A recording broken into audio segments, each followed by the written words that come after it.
This is the Nancy Stevens Lifestyle Show here on the New Horizon Radio. In association with Haversley, experts in the sale of lettings, estate agency and block management businesses. If you're thinking of selling now or in the next 5 years, get in touch. They're a friendly bunch at haversleygroup.com. Welcome to the Nancy Stevens Lifestyle Show here on New Horizon. And a little bit about me. Favourite colour is pink, but I seem to be mostly wearing green at the moment. I absolutely love the summer, but always wear an SPF 50 and a hat. No more sunbathing for me. Not a fan of a wrinkle. And I only wear Narciso Rodriguez perfume because anything else gives me an absolute migraine. On today's show, I'm working with Waterstones, Sarah Pinborough's latest novel, We Live Here, and delighted that Sarah's going to be my guest. Mission Impossible at Cineworld, Milton Keynes, and Only Fools and Horses at the Derngate, an exciting event news. And last week I went to see Mission Impossible at Cineworld, Milton Keynes, and this is about the 100th film of this particular series, I guess you want to call it. No, joking aside, it's called The Final Reckoning. I don't think it is The Final Reckoning. This is the 8th one. It's long. It's nearly 3 hours long. It doesn't need to be 3 hours long. The first hour is, a lot of talking and explaining about, the entity who's the enemy, and it's all very AI and sort of a bit technical, completely unnecessary in my opinion.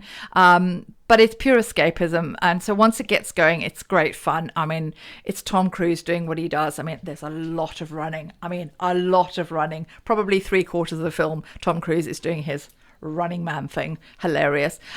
British actors doing amazing American accents, and I would have liked more of Hannah Waddingham. She's my favourite actress, and I was really hoping that she had a bigger part to play in this film, but she is great, and again playing an American, so it's interesting that he uses all these British actors to play Americans, or he just works with a lot of British actors. I mean, Hayley Atwell has been his sidekick for a long time. I mean, she plays a Brit, but again, he seems to work, and Simon Pegg is his perfect foil, his sidekick, Benji, who does all the tech stuff for him, and they work so well together. It's great, actually. And whatever you think of Tom Cruise, my God, the man is amazing. He's 62 and he's still throwing himself out of planes and diving, doing the potholing, and there's one scene where he's in a submarine, and it is, I mean, if you're claustrophobic and you don't like water, this is a really, really bad combination. And he's down there for a long time. That scene did feel overly long. It's about 20 minutes. And then he strips down to his trunks. But, that's another thing. Again, how he doesn't die of hypothermia, I don't know. But as I said, it's highly implausible and improbable and utterly ridiculous, but it is Mission Impossible. There you go. But the end scene where he's doing the dog fights in these biplanes, absolutely over the mountains in South Africa, is nothing short of spectacular. It is, you literally are holding your breath. You're thinking, is it, he's going to live, obviously, but it's phenomenal. It really, really is. So as I say, if you want sort of action and fun and escapism, I mean, as I say, Mission Impossible is exactly that. You're going to get the same the next time and the next time again.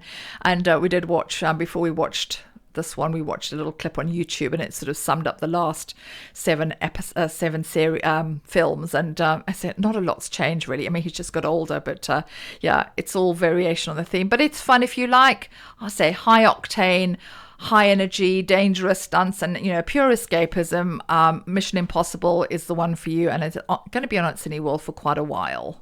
And I'm delighted to be presenting another event, which is on the 27th of June, called Wardrobes and Wellbeing. This feel-good event is hosted by mother and daughter duo at Upstyle Toddington, and I'm hoping that they're going to be my guests on next week's show, actually. It's going to be where fashion meets self-love in the most stylish way. This body and mind positivity event is designed to help you feel comfortable in your skin and confident in your clothes.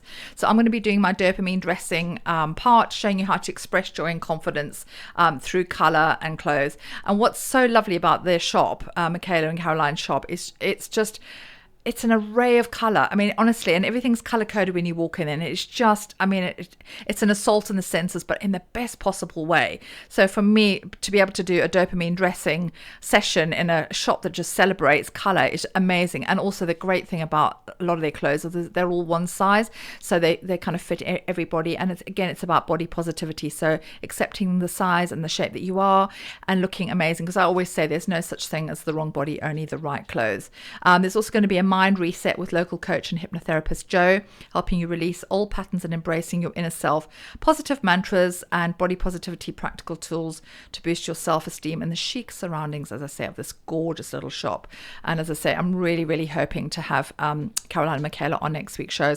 I will be posting on my socials. The event is going to be amazing. We've got goodie bags, and as I say, we've got talks with all three of us, and it's Toddington's only sort of 20 minutes from Milton Keynes, and it's just a really, really special little shop. And it's so important to support independent businesses. I really, really, really do believe that. And I'm just curious to find out why they set up this amazing little shop. They've only been going 6 months, but the shop is busy, busy, busy all the time. And I say this is going to be a great event, and I will be posting, as I say, on my socials. But this is at Wardrobes and Wellbeing on the 27th of June. And I went to see Only Fools and Horses at the Derngate, and it was absolutely fantastic. Mange tout, and any other ridiculous thing that you can say that is associated with this fantastic production. Honestly, I did not think a show could translate as well as it did. I mean, this comedy was so beloved. It started in 1981, written by John Sullivan, and it kind of epitomized the 80s, everything about sort of being a wheeler dealing and, just trying to sort of make do, and and the whole Cockney thing is just absolutely brilliant. But I was really, really concerned because I knew it had great reviews, so I wasn't concerned about that. But I just thought, how is this going to work on stage? How is this going to translate to a musical? But Paul Whitehouse, who's done the stage adaptation, has done a cracking job. It is absolutely phenomenal. It really, really is. But I just wanted to say, the entire cast are outstanding, absolutely outstanding. But Sam Lupton, who is Del Boy, is literally looking at David Jason, and not so much physically, but he has all those incredible mannerisms, and he personifies Del Boy. He really is. And again, if the main character is right, everything else falls into place. And I've seen shows where the sort of the pivotal person in it isn't quite right, and it doesn't matter how amazing the ensemble are, it's not going to work. He's absolutely incredible. So funny. The moment he came on, we were just in fits of laughter. And Tom Major, who plays Rodney, sort of has all that gangliness and awkwardness, but the voice again is just like Nicholas Lintos. It's incredible, and it didn't feel like they were trying to copy them. It really, really didn't. But it was incredible, and the chemistry between the two is unbelievable. And this boy, I mean, he has not even graduated from drama college yet. He's still at Arts Ed. I mean, to get a role like this before you've graduated is unprecedented. So he's going to go really, really far. Philip Charles plays Grandad, and he's sitting in his chair, sort of grumpy, but again, he's the sort of the three of them in this grotty little flat in Peckham where they're just trying to make ends meet, and he's coming up with these ridiculous war stories which are all hugely exaggerated, but the three of them work incredibly well together. But honestly, the cast are outstanding. I mean, Georgina Hagan, who plays Raquel, again, amazing, absolutely incredible. She's got this beautiful singing voice. I'd forgotten about the character of Raquel, actually, because Tessa Peake Jones, who played her in the TV series, sort of came later, so they managed to pack everything in quite quickly, actually, because obviously the series ran for quite a long time. So she is amazing. But I wanted to shout out to Nicola Muntz, who plays both Marlene and Cassandra. And I didn't realise that it was the same person till the end. She was so good that she managed to switch between these two very different characters. And Marlene, she's with Boise, and she's the ultimate Essex girl, and very, very orange and lots of animal print and sort of very birds of a feather kind of vibe going on, and just brilliant. And I also absolutely loved Boise. Craig Berry plays Boise. He's fantastic. He's got all the bluster and the swagger, and it's just, and they're trying for a baby, and they've got to go to a fertility clinic, and he's desperately embarrassed about it. But because it's Peckham and everybody knows everybody else's business, I mean, he goes in and he's sort of undercover, looking like some sort of detective, and then everybody walks past, goes, "All right, Boise," and I think, oh God, my cover's been blown. Absolutely incredible. And Trigger, amazing. Lee VG, who plays Trigger, really stupid. You forget how stupid he is. I mean, the idiotic comments he comes out with are just incredible. It's just great, and it's sort of centered around the nag's head and the drinking and Del Boy's constant shenanigans, and when he's sort of ducking and diving, and they get the car on, and the car gets the Reliant Robin, which is just epitomizes the whole series, and everybody clapped when the car came on because the car is definitely the star as well. It's laugh out loud. It is really, really funny. It is lovely jubbly, all the things you can sort of throw at. And I'd also forgotten how many malapropisms Del Boy comes out with, and obviously he does also the Marche to Petit Falou, all the Chateaubriand, throwing all the French in that isn't totally out of context, but the malapropisms are just brilliant, and to make it look like they're just part of it and so natural, it's just so clever. It is an outstanding show, really, really funny, and you'd be a 42-carat plonker to miss this. And I was lucky enough to be sent a preview copy of New York and Sunday Times award-winning author Sarah Pinborough's latest novel, We Live Here. Now, I'm very lucky because I got this before anybody else had seen it. Obviously, her agent and, other people had seen it, but this wasn't out in the shop. So I felt very privileged to, say, get a first copy, get the preview. It was honestly terrified me, absolutely terrified me. It's very difficult, I think. I mean, I can be terrified watching things, but actually reading things less so. But I was genuinely terrified, honestly. So the premise is, if their new home doesn't break them, their secrets will. And it is, as I say, it's a seriously, seriously creepy book. And I'm going to read a little bit of the premise, actually. So when Emily wakes from a coma following an accident that nearly kills her, she finds herself agreeing to move from London to the wild moors of Devon with her husband Freddie. A fresh start is exactly what their marriage needs, you think. As their car pulls up to Larkin Lodge, their dream country home, Emily's heart sinks. Outside, everything is covered in an icy grey mist. Inside, the air is filled with dust and abandonment. And then she finds the empty suite on the second floor, a room so bleak, so cold, so void of anything good. Something bad happened in here. Someone died in there. Why can't Freddie feel the darkness that stirs within its walls? There's something wrong with this house, this strange house, where the floorboards creak at night, the doors rattle, the windows slam shut, the taps turn on and off, and on and off. But if the house is hiding something, so are Emily and Freddie. Oh, I'm not exaggerating. Even reading that has given me the heebie-jeebies. I'd forgotten because it was a couple of weeks ago since I read it. It was genuinely scary. And Sarah Pinborough she's going to be my guest next. And she is the queen of, I think they call it gritlit now. I mean, honestly, it is so gritty and so scary. Or griplit, I don't know. But anyway, it's whatever. It's gritty and it's gripping because it's really, really scary. She's amazing. I mean, she really writes. I'm in awe of authors anyway. How you can, I guess, get your thoughts onto a page and have the ability to scare the bejesus out of someone through reading. As I say, it's very easy to do that on screen. And to be honest with you, when I'm watching something really scary on my own, I have to turn the sound down because often it's the music that's the most scary thing, actually.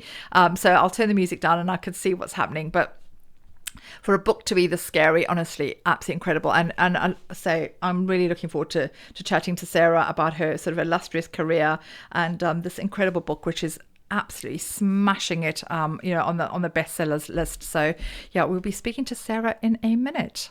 Her novel Behind Her Eyes was turned into a Netflix smash hit, and she adapted her novel Insomnia for Paramount Plus last year, starring Vicky McClure. Her new gothic psychological thriller We Live Here Now is out in June, and she lives in Stony with her dog Ted. Welcome, Sarah. Thank you for having me. You made me sound very good. You are very good. And your book, honestly, We Live Here Now, truly terrifying. I thought it was quite funny. I'm really intrigued, but let's go sort of back to the beginning. I always find it's a very good place to start. Where did this desire to write come from? I think for any author, they'd probably have the same answer, actually. I think it's either in you or it isn't. I hear a lot of people saying, oh, I really want to write a book, but I don't have the time. And I'm like, well, then you're not a writer. That's just an aspiration. That's like, I would like to climb a mountain. It's never going to happen. So I think right from an early age, I was writing from like 3 or 4. As soon as I could write, I was making up stories. And my mum was a big reader. So we lived all over the world. So I grew up in Syria till I was 8. So obviously there was no TV. So it was always books and story. And then when I went to boarding school, I started writing my first novel, which petered out at about page 35 and was just a rip-off of Logan's Run. You know, it was a terrible rip-off of Logan's Run. But I really enjoyed it. You know, I really enjoyed writing it. And so, you know, as with all things, my 20s veered off into other things and being young, and then came back to it when I was older. So yeah, it's always in me, I think. I think the fact that you've had such an itinerant childhood has probably helped. Your childhood sounds quite a lot like mine. Lived in lots of different countries, got sent off to boarding school. That was probably because I was such an errant child, but that's a whole other story. But again, you know, I grew up in Zimbabwe. We didn't have TV till I was 15. There was nothing else to do except climb trees and read books. And again, you know, my mum was a voracious reader. I loved reading and, you know, loved writing, and I wanted to be a journalist when I was younger. But, you know, again, you know, girls in those days, nice girls, went to secretarial college and learned to become secretaries, and then they got married. That's kind of how it was where I grew up. So, you know, women didn't have a career then, you know, unless you were incredibly clever, you went off to university, but that wasn't sort of encouraged. So amazing that you sort of did this other stuff and you come back to what you were always destined to do. Yeah, I think it's either in you or it isn't, you know, and a bit like you now, you're doing all this now, and it's, you know, you end up, you find your way, I think, if you really want to do something. Absolutely. And all these countries that you lived in, I mean, it makes you such a well-rounded person, doesn't it? Because, you know, it exposes you to so many different cultures and teaches you independence from a very, very young age, particularly being sent off to school, doesn't it? Yeah, I think boarding school has many cons, you know, especially 1980s boarding schools. I don't think they were the best emotionally, but yes, definitely teaches you independent thinking. And the travel, for sure, I think you're much more tolerant person and can see things from other people's point of views in a way that maybe someone who's lived in one place can't. You know? Yeah, I agree. And we were also sort of talking off air about the fact that, you know, we've both been flying on our own since we were little. I remember I was an unaccompanied minor at sort of 10 and had my little badge, and you said you did the same. And but again, you know, sort of my kids couldn't get their heads around the fact that I've been flying on my own since I was 10, because I would never have put them on a plane at 10. Well, that's the thing, isn't it? And also I think now I'm probably worse in a big airport than I was at 10. You know, I could find out, you know, you're braver when you're younger. Now, if I'm in some massive airport, I'm like, oh my God, where is my gate? Where am I going? What am I doing? In a way that I never used to stress. It's interesting. You're much braver as a young person. You are, because you've got nothing to lose. You don't have that sense of fear. I mean, I came to the UK when I was 21, just got on a plane, came to the UK, never been here before.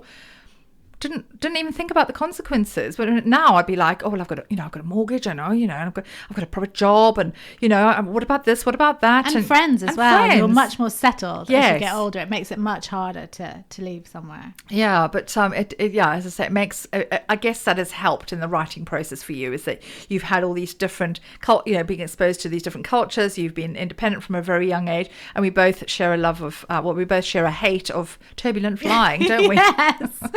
Yes, we do. Oh God! And so this writing malarkey has obviously become your life. And I saw a brilliant description of it. Is it called gritlit or griplit? Because I think both. Grip. Because I think it's grit as well, because it's very gritty and very gripping. It was when these books started, like with Gone Girl and Girl on a Train, we suddenly had this influx of books about couples in trouble, and you know, and it was. There were two terms. One was domestic noir, which was actually coined by an author. I can't remember her name. I can't remember which one coined it. And griplit. And now they're just like thrillers. They just like have expanded into that kind of category. But yeah, they tend to be stories about a couple. There'll be a couple at the centre of it, often with mistrust happening in there somewhere. And then, you know, stuff starts to happen to them in some way or another. There's often a murder. And yeah. But going back to the sort of couples thing, I mean, you and I are both not the best track record with relationships, you know.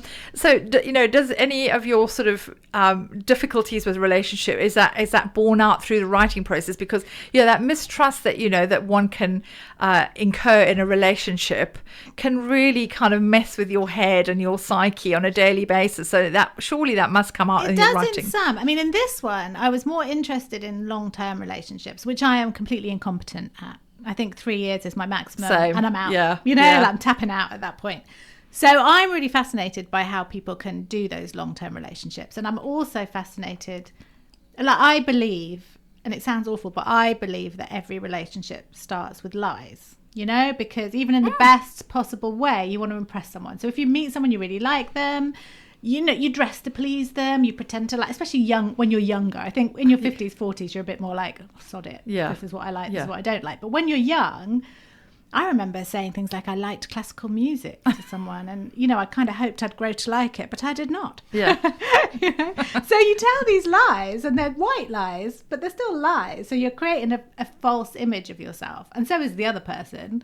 And then in a healthy relationship, 2 or 3 months in, everyone breathes a sigh of relief. You're in your sweatpants, eating Chinese takeaway, watching a movie, everything's relaxed. But it's still starting with a lie. You're starting with the ability to deceive.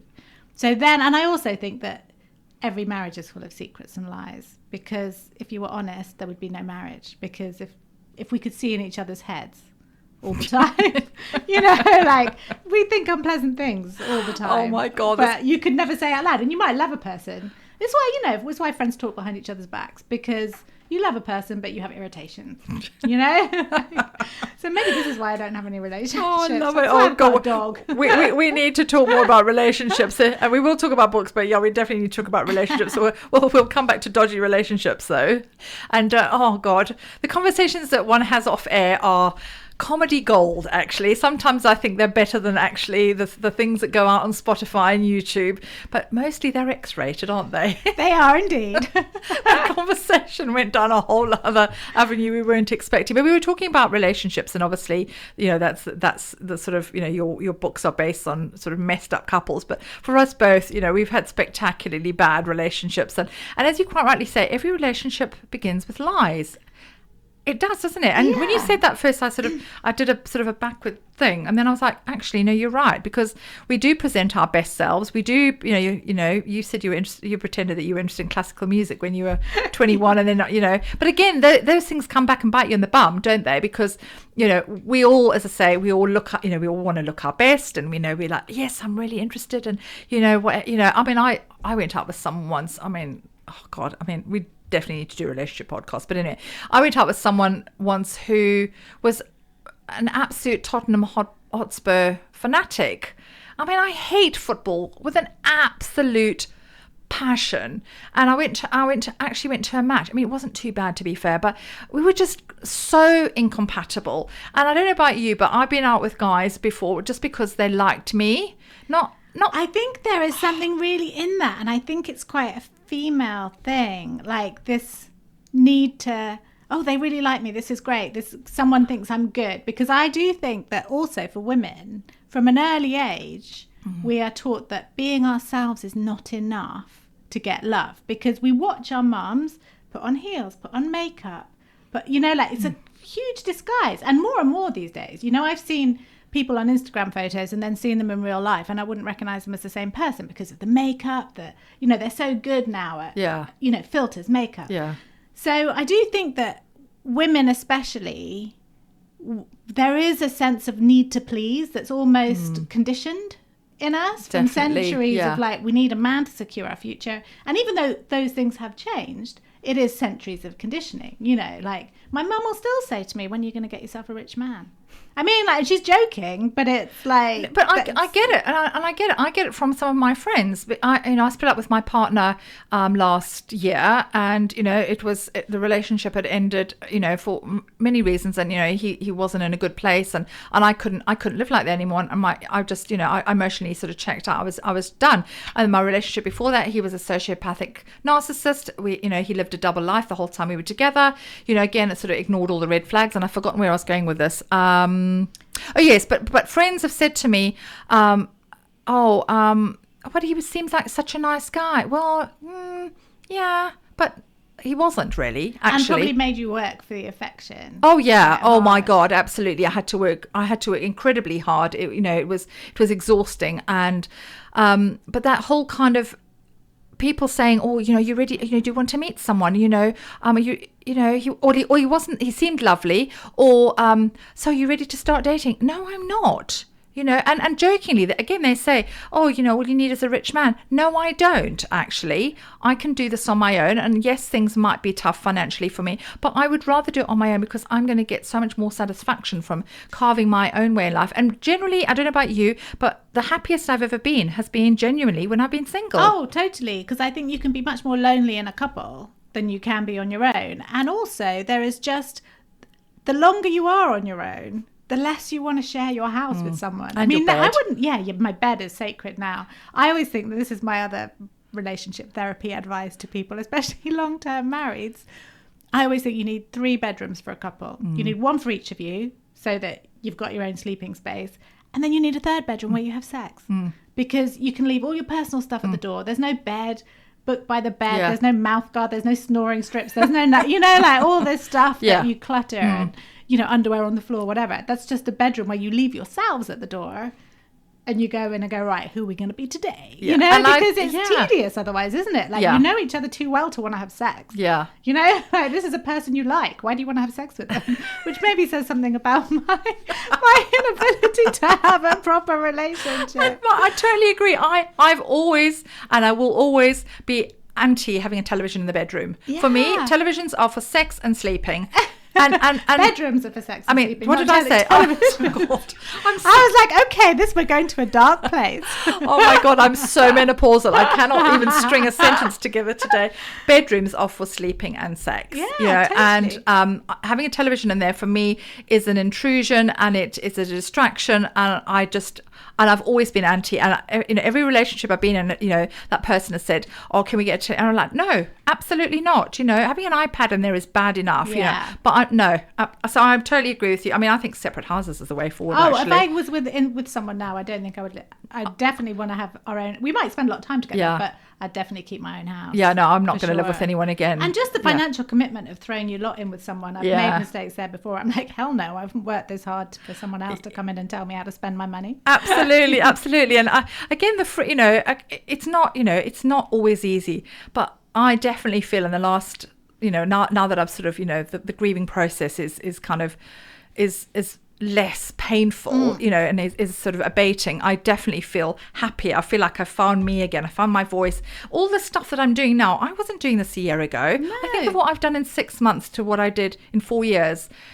And I'm not saying there's anything wrong with being in a relationship, and if it's good, if it's great. Good, yeah. But I always think sometimes people forget that breaking up with someone is hard. But 6 months after you've done it, you always think, why didn't I do that sooner? Because we all have this sense that we are more important in someone's life than we actually are. So when we're going to break up with someone, we're like, oh, but it's going to devastate them. And then you look at their Facebook 2 months later and they're in another relationship. Exactly. And you're like, okay, so I wasn't that special. Exactly. Yeah, exactly. And, I mean, the relationship I was in last year, I mean, he's already with someone, and generalising, but men don't like to be on their own. They don't. They have to have someone. Yeah. Whereas, even though bless their cotton socks. Yeah, bless their cotton. That we're no longer washing. Exactly. To be fair, I didn't do that anyway. I remember one saying to me, "Oh, I need a shirt ironed for tomorrow's work." I was like, "Well, you better jog on then. The iron's upstairs." To be fair, he used to do the ironing because I was so rubbish at it. I'd rather do it myself. So that's how you get stuff done as well. You should be absolutely rubbish at housework, and they ended up doing it for you. I'm a terrible cook. So that was me too. Oh my God, we haven't even talked about the book. We'll come back to the book in a minute. Oh, we've gone down a whole other tangent, haven't we, with relationships? This is like the first one of our new podcasts. I think so. I think of what we can call it that is clean. Because our language has been less than clean off air, hasn't it?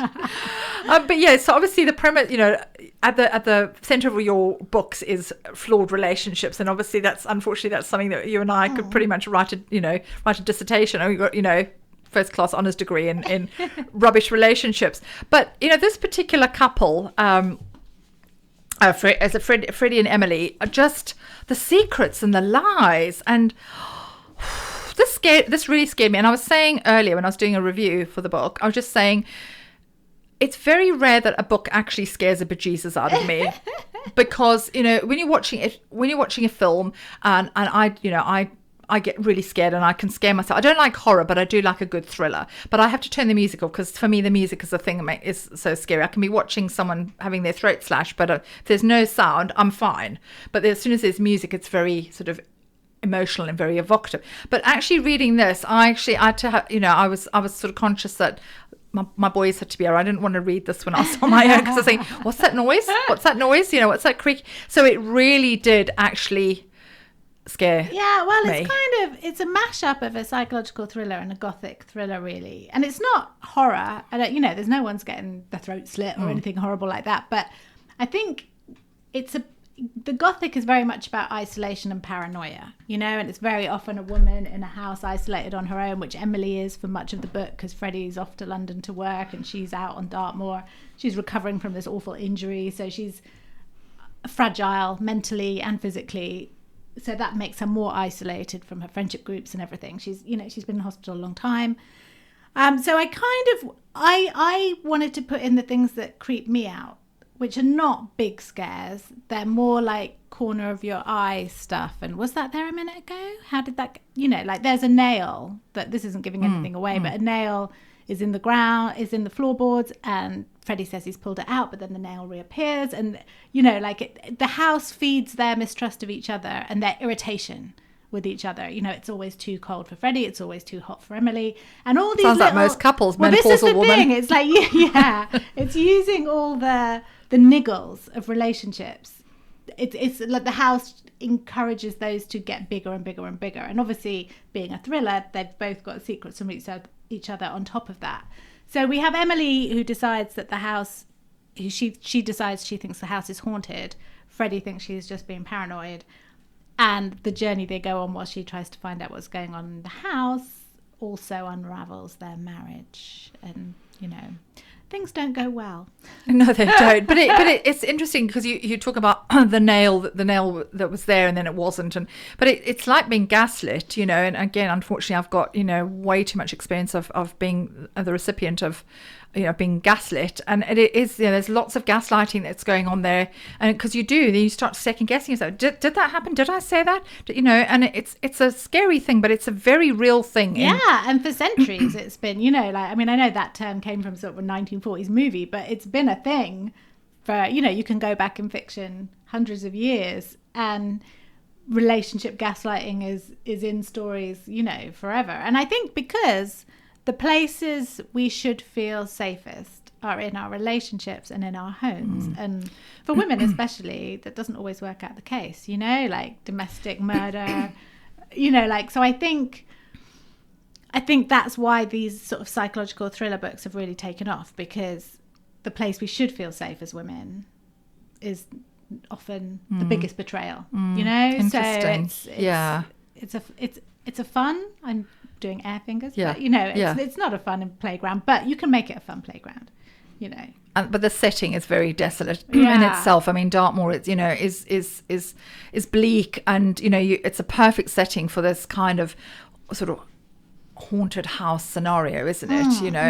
And also, I don't know about you, but sometimes when you go and look at a house, when you with the intention of buying it, and then you go back, you think, oh, is this how I remember it?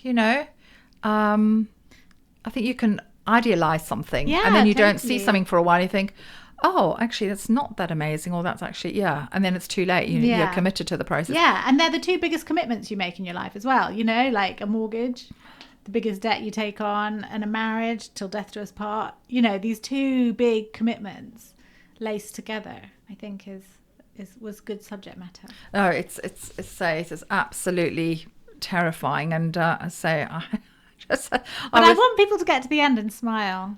Oh no, I did. It's quite wry. I think it's kind of more. I mean, I'm not comparing myself with these people, but it's kind of Hitchcockian creepy. It's very rather Hitchcockian. Than Stephen King creepy. Yeah, if you know what I mean. Which is why I enjoyed it, because I'm not a Stephen King fan at all. That's, to me, it's almost like too much an obvious horror. Yeah. Whereas the suspense. I mean, Hitchcock suspense, Hitchcock was the master of suspense. So this is why this just absolutely just. I mean, I love some of the reviews. I mean, an outstanding read from the master herself, sheer terror in a book. I mean, I couldn't have put it better myself, you know.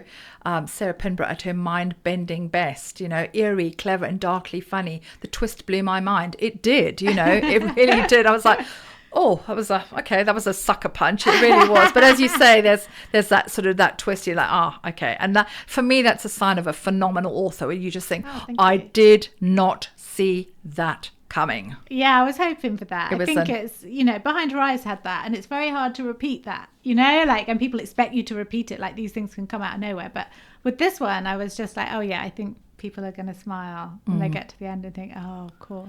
And Behind Her Eyes was turned into a Netflix smash hit. I mean, how does that feel? And obviously Insomnia for Paramount Plus, starring the amazing Vicky McClure. How does it feel to see your work on screen? I mean, that must blow your tiny little mind. I mean, there were two different experiences because I didn't write Behind Her Eyes, so I just had the joy of taking the money and then watching it. I mean, I'd been to the read-through and stuff, and the same company we worked together on Insomnia, so I knew the people. But when Behind Her Eyes came out, we were still in lockdown. It was just towards the end of lockdown. So I had to go to my bubble. There was no launch party. There was none of the stuff that you normally expect. So I went to my mum and my sister's with a bottle of champagne, and we had a bucket of KFC. Other fast food is available. And we watched the whole thing there. But yeah, what was fascinating was watching the reaction on Twitter to that show. It just imploded. Like, we were number one in 100 countries for ages. You know, it was really like insane.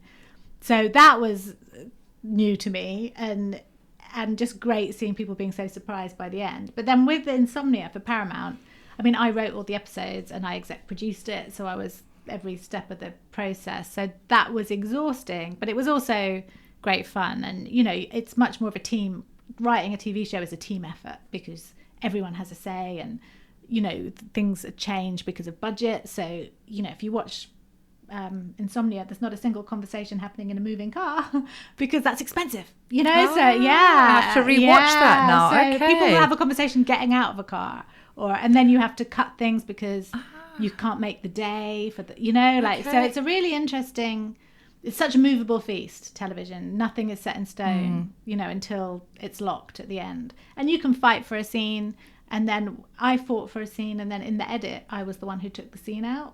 I was like, I don't think it works there. Okay, interesting. So it's a very different thing to write in a book, but I really enjoy it. I like doing both. Amazing. But it is really stressful. I can imagine. And working with Vicky McClure. Oh, Vicky's fabulous. Yeah, she's great. She's really good fun. I love her. I can't wait for Line of Duty to come back. Yeah, and she's doing Trigger Point at the moment. Which I love Trigger Point as well. Yeah, she's still filming that. I think they're doing a lot back to back, so she's pretty busy. But yeah, she's great. She's very down to earth, and she comes across like that. And so busy doing good things, like she does dementia choir. Yeah, she's always doing stuff. You know, the energy levels are a good person. Yeah, a good person, but a cracking actress. Yes, and people love her. You know, she really appeals to all age. I don't think I'd ever impress people so much as when people were hearing, like, because obviously I'd like local girl and walk my dog and just like chat, you know. And people have never really commented on my work per se, because that's not, you know, you're just mates. Yeah. And when it was announced that Vicky was in it, people were saying, "You got Vicky McClure? You got Vicky McClure?" And I was like, "Yes, gold star for me." Absolutely. Yeah. Suddenly I felt important. And that's when you impress the friends or the family who aren't always, not impressed by the actual fact that you've worked really hard and written cracking books. Yeah, that doesn't bother people. No. And I just wanted to talk about where the idea for the book came from. Well, it was a mashup of a few things. So back in my 20s, I worked for a letting agent in Stony called Blenheim's. I think it's now where Hairmasters is on Stony High Street. And I was going to show House in Wolverton to a group of women that were going to share. So it was a, Victorian Terrace, or Edwardian Terrace, one of those two, one railway house, quite old. And I went in, and in the way of lettings, you want to make sure that the previous tenants haven't wrecked the house, and I think that the laws were slightly looser then. It was not sort of immediate checkout. So I thought, well, I better go and check. So I went in, and I remember looking around this house, and I can still see it in my head and thinking, oh, this is quite a nice house. I think I was looking to buy or move at the time as well. So I was a bit like, oh, this is a nice house. So I could live here. And then I went upstairs and I was like, oh, nice bathroom, 1 bedroom, really nice, 2nd bedroom, really nice, 3rd bedroom. I went in and I, honest to God, felt like every bad thing in the world had happened in that room. A bit like in those Amityville films. I expected flies to suddenly appear at the window, proper horror house. And in my head, when I remember it, this again is how memory plays tricks with you. In my head, the walls are black. Now, I am absolutely sure the walls in that bedroom were not black because nobody has black bedroom walls. I have to say, the only place I've seen, sorry to interrupt, black walls was the airport in Moscow airport. Black walls. I don't remember that. I was Moscow airport in the 80s. Maybe it's later than this was sort of late 90s. Yeah. But in most bedrooms, you don't have, like, teenage boy maybe. But so in my head, they're black because it was that terrifying. Couldn't even stay in the room. So I left the house. I waited outside. And I don't really believe in ghosts or anything like that. But there was clearly something unsettled me in that room. And when I showed the women around, they were fine with the house. And I still felt it again when I went in that room. Wow. And I thought I could not live in this house for £1 million. I could not live in this house. So that's always sort of lived rent free in my head in the past sort of 25 years, whatever. And then I was actually planning a different book. And I had kind of my location and stuff and a general gist, but I couldn't find the nugget of the story. And then I watched a Patricia Highsmith adaptation film, which I didn't actually really enjoy the film, but it was Ben Affleck and Ana de Armas.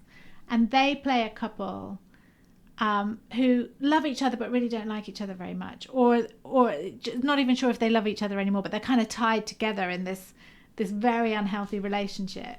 And they talk in it about how they had, the start of the relationship versus now. And I was like, God, that is such a toxic marriage. And how can I maybe take that less heightened and use a couple like that and put them in a house that is completely remote? And I remembered this 3rd floor room.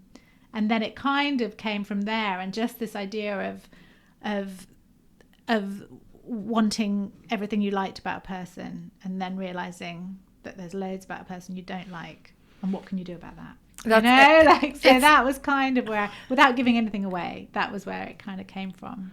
And isn't it interesting? I know we're back to the relationship thing. The thing that you love at the beginning is the thing that you hate at the end. Yeah, and all the little foibles. Like I put one of my little foibles in this book, which is I'm really terrible at putting lids on jars. I just kind of half screw it on, so things go off, or I put them in the fridge and someone takes it out and it smashes. And, at first, people are like, oh, silly old Sarah, I didn't put the lid on. 6 months later, they're like, can you not just put that lid on properly? And I know that it's me and I should do it. But, it's like people who run late. Like, I always think that relationships are made and break on what time you eat and whether one of you runs late. I cannot stand lateness. No, not me. I can't. I really it gives me anxiety. Yeah. And for a little while, I dated Irvin Welsh, the author. Okay, wow. So you'd expect him to be quite like, everything's cool, groovy. And we were in my house in Stony and we were going into London for something. And as everyone in Milton Keynes knows, there's about 85 trains an hour going to London, And I remember we were there and we were like, so we've got to be there at 6.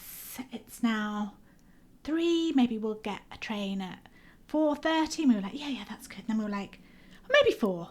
Well, maybe we should just leave now because we were both the same. Yeah. So even now when we're traveling, either one of us is traveling somewhere, we'll get a message going, I'm flying tomorrow. So obviously I'm at the airport now, But if I was with someone who was last minute, it would drive me insane. Yeah. I'd have to travel separately. Yeah, I totally agree. All those things I'd have to do separately. And also the time you eat. Like I eat. I'm like a grandma. I don't like to eat in the evening. I don't like to go to bed full. So I eat at like 3:34 and that's me done. And when I'm with someone, I have to really force myself to wait till 6 or I end up having 2 dinners, because I'll eat at 4 as well. But if someone is like a 10 o'clock at night eater, that's not going to happen. No. So you learn these things as you get older, but all these little irritations. So I don't know what I've just got. No. But again, it's interesting because my last relationship, he loved the fact that I was so extrovert and out there and confident and wore bright colours and would talk to anybody and sort of I was just very sociable and seemed to know everybody. By the end, I was just getting massive eye rolls and tutting and and it was the thing he absolutely hated at me talking to other. And it wasn't a jealousy thing. It was just like, you're not giving me attention. So it was about the attention. So again, the thing that you love at the beginning is it's really interesting how those things switch. But yes, well, we've digressed again to relationships, but no, it's really important. And we're gonna. I just want to talk. We'll talk in a second about the grueling tour schedule that you have. But this is a fun bit, the talking, isn't it? Yeah. And we've been having such a blast, haven't we, Sarah Pinborough? We have indeed. Oh my God, I haven't laughed this much in a long time, actually. I'm not saying my guests aren't amusing, but we have bonded over our shared disastrous relationship, haven't we? So you literally have got back from a fairly grueling tour, book tour for We Live Here Now. How was that? It's not all glam, is it? Yeah, I mean, American book tours, they're great in that the audiences are great, and Americans are so effusive, and you get to meet a lot of independent booksellers because it's invariably in independent stores. I mean, I think I did one Barnes and Noble, but mainly it's independent stores. But the travel is grueling, because even if you're only doing 6 or 8 stores, you might do a 5-hour flight to get from one to the other, and so you're getting up at like 4:30 in the morning, then you're getting in a car, then you're going to the airport, then you're getting on a plane, then you're getting in another car, get to the hotel, shower, change, out to the event. And sometimes, I mean, we were quite lucky. I took my friend Baria with me, and we had a couple of days. Oh, sorry, I just hit your microphone. We had a couple of days in Houston because they had Memorial Day weekend.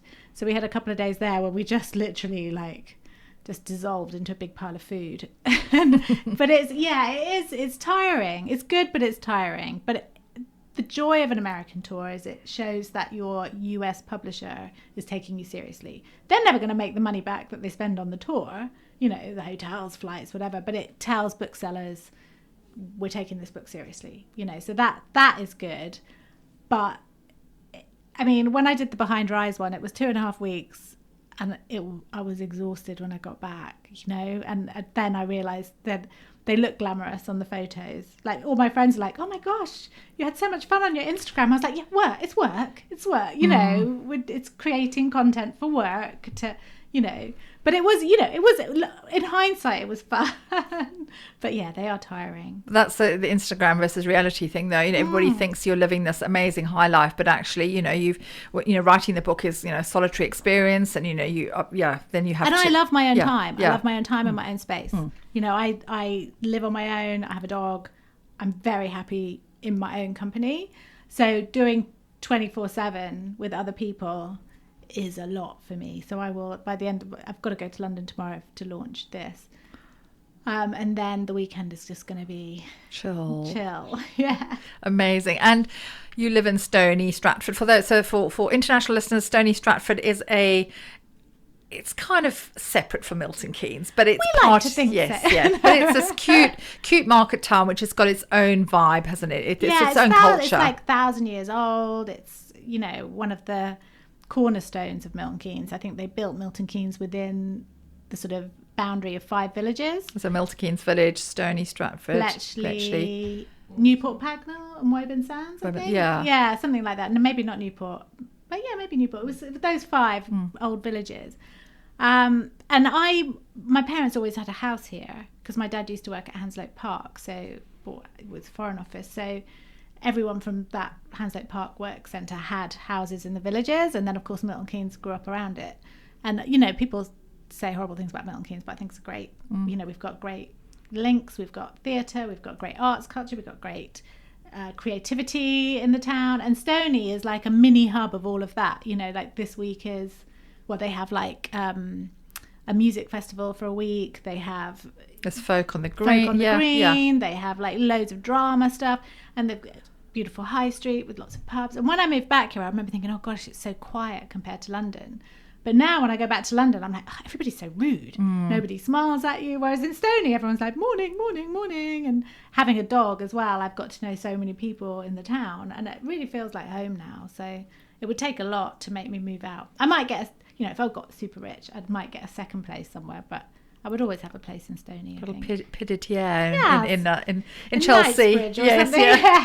I'd like to live in Hampstead Garden Village. I think it's so very cute. Bougie. And I like Clerkenwell though, because I love the history of there. It's so interesting how gentrified London's become. It just fascinates me. An ex-boyfriend of mine, lived in Aldgate East, which was like by Whitechapel. And even 15 years ago, you didn't want to walk back from the tube at night. And now it's all beautiful high rises, big office blocks.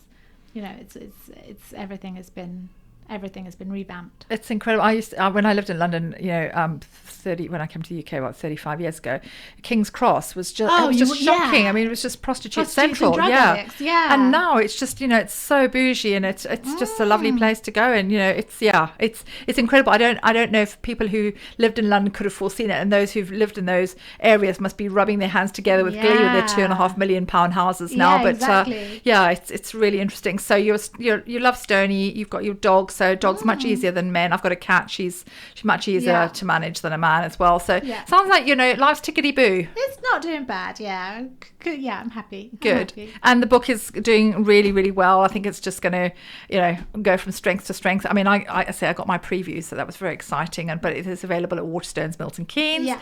And how can we find you on social media? I am Sarah Pinborough Books on Instagram, Sarah Pinborough on X and Blue Sky and Threads. So yes, those are the 4. So many different I know, it's crazy now, and you have to kind of be across all of them. But Instagram, I'm trying to use more. So. Yeah, and Instagram seems for me it's the most healthy place. Yes, yes.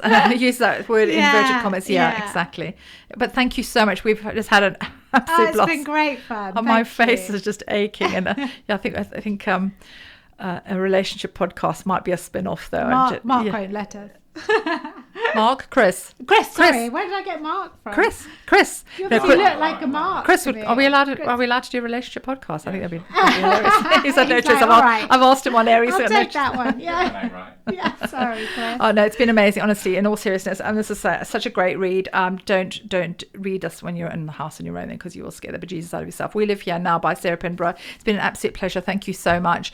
I'm Nancy Stevens. If you'd like to be a guest on my show, there is a waiting list, which is a lovely position to be in. But if you'd like to put your name down, I would love to have a chat with you. You can message me at _NancyMK_ on Insta. And this has been the Nancy Stevens Lifestyle Show. I've had an absolute blast, and you have an amazing week.